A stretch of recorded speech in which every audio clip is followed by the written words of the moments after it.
So I was up in Birmingham last week and I met with a few different people. And one person I met with is Ryan Boyden. He's from Dudley. And we met in, I think it was Oldbury. Had a really nice chat and a really good catch up because we first met at the Progressive Property Masterclass. And, I'd say we're at the same sort of level in terms of how we're progressing to our first investment in property.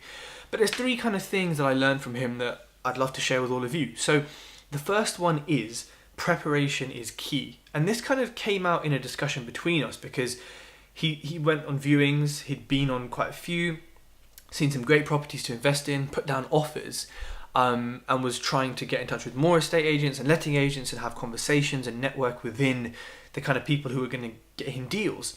But actually, when we kind of spoke about it deeper, we found out that he didn't have agreements in principle, he didn't have solicitor details or anything. And so, I kind of thought these agents aren't going to take you seriously. They're going to just say, oh, another investor, right? All right.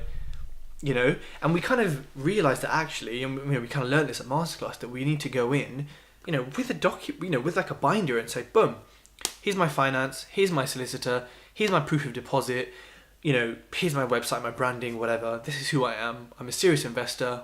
Let's talk properly. And I think from that, you'll find estate agents, etc., will take you a lot more seriously. And these things aren't difficult to get necessarily. Speak to a good broker, speak to a good solicitor. These things can be done quite easily. So be prepared for everything you kind of do. And secondly, routine will give you the kind of results you're looking for. So Ryan blocks out things in his calendar, like specifically, and says, okay, viewings here, right move here, property data here, speaking to brokers here, speaking to agents there, making 10 calls here, and he completely sort of organizes his day every day. And what this means is there's no time wasted on Facebook looking at cat pictures or watching YouTube videos. It's purely everything he needs to get the results he needs. And so actually, I don't really do that. I kind of schedule it in my head and it works to an extent. However, when I have organized things before, it works incredibly well. So that's tip number 2, organize things, get yourself into a routine, build habits. It takes something like 3 weeks to form a habit. Do that with your business, every day, 15 minutes, 9 to 9:15, social media branding time. Boom. And keep doing that for every sort of time during the day, and obviously include breaks. And I think you'll see a lot of success from it.